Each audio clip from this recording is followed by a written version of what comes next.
સત્સંગ સરિતા કાર્યક્રમ અંતર્ગત સર્વ ધર્મપ્રેમી શ્રોતાજનોને આજે હું મોરના સદ્ગુણો વિશે વિશિષ્ટ જાણકારી આપવા જઈ રહ્યો છું। મોરની અંદર બે મહત્વના સદ્ગુણ હોય છે। એક કે જ્યારે દુકાળ પડ્યો હોય,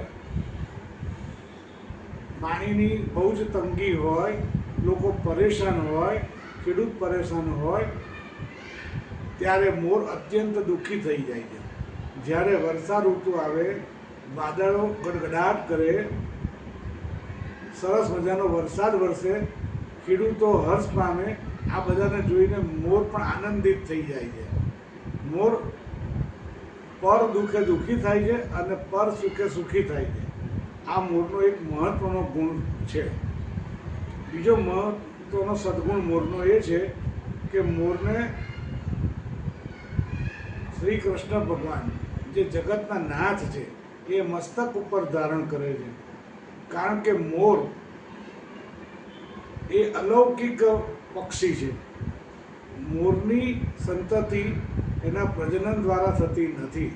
અન્ય પ્રાણીઓ અને અન્યની જેમ એની સંતતિ એ ઉત્પન્ન થતી નથી।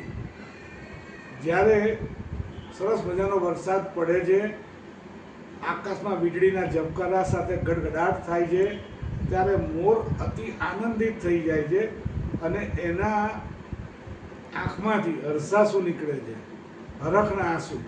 એ આંસુ ઢેલ પીવે છે અને ઢેલ પીવે છે, એના દ્વારા મોરની સંતતિ ઉત્પન્ન થાય છે।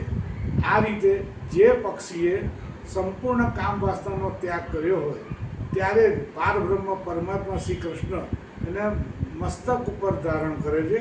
આ રીતે મોર એ સમગ્ર મનુષ્યોને પણ શીખવાડે છે કે સંયમ અને બ્રહ્મચારી પણ કઈ રીતે હોય।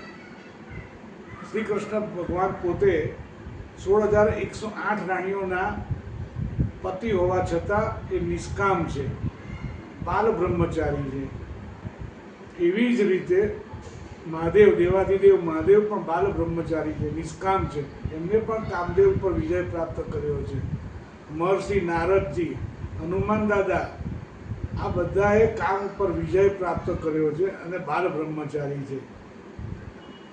એ આપણને સંયમનો માર્ગ શીખવે છે। એવી જ રીતે વાત કરીએ, આ રીતે મોરના બે મહત્વના સદ્ગુણો છે।